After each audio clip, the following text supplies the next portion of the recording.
सुप्रभात बच्चों, कैसे हैं आप सब। मैं आशा करती हूँ आप सभी बच्चे अच्छे होंगे।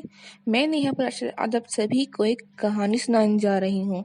कहानी का क्या नाम है? अनोखा दरवाजा। अनोखा आप जानते हैं क्या होता है? अनोखा मीन्स जो अलग होता है सबसे, और दरवाजे का मतलब आप जानते ही हैं। तो आइए हम एक राजा की कहानी को पढ़ते हैं। एक राजा था, उसका नाम देवराज था।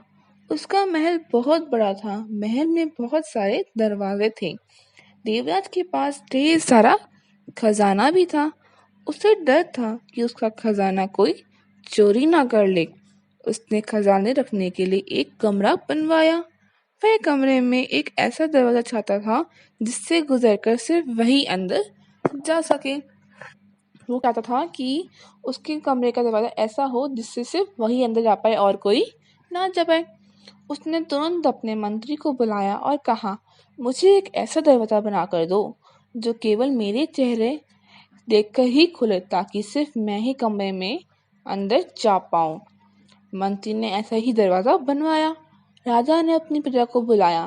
बहुत सारे लोग दरवाजे देखने आए। राजा ने कहा, है कोई जो इस दरवाजे को खोलकर अंदर जा सके? बहुत देर तक महल में सन्नाटा छाया रहा। थोड़ी देर बाद एक आदमी आगे आया।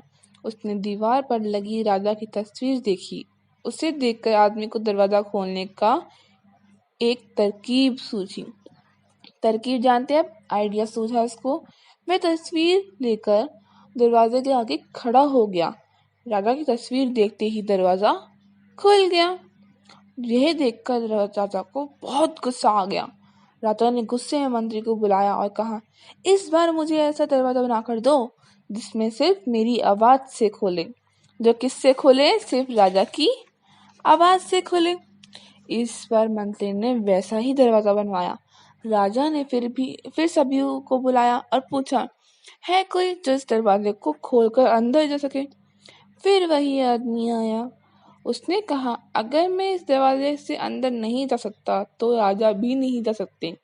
उसने राजा को बहुत सारा ठंडा पानी पिलाया। आपको क्या लगता है उस आदमी ने राजा को ठंडा पानी क्यों पिलाया होगा? कोई बता सकता है मुझे? कोई नहीं, हम आगे कहानी पढ़ते हैं और इसका उत्तर भी जानते हैं। ठंडे पानी से राजा की आवाज बदल गई। राजा की बदली आवाज सुनकर दरवाजा नहीं खुला। राजा ने एक बार फिर मंत्री को बुलाया और कहा, इस बार मुझे ऐसा दरवाजा बनाकर दो जो सिर्फ मेरे शरीर की खुशबू से खुले।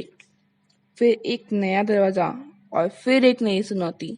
चुनौती सुनकर फिर वही आदमी आया। उसके हाथ में राजा के कपड़े थे।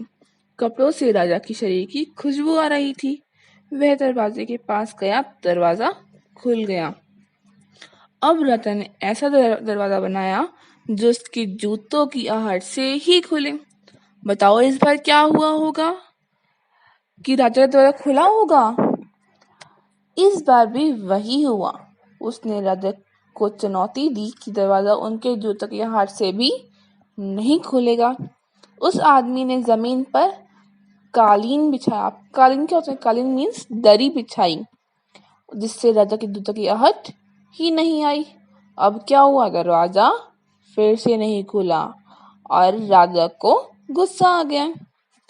आपको समझ में आई कहानी? कैसी लगी आपको कहानी ये वाली?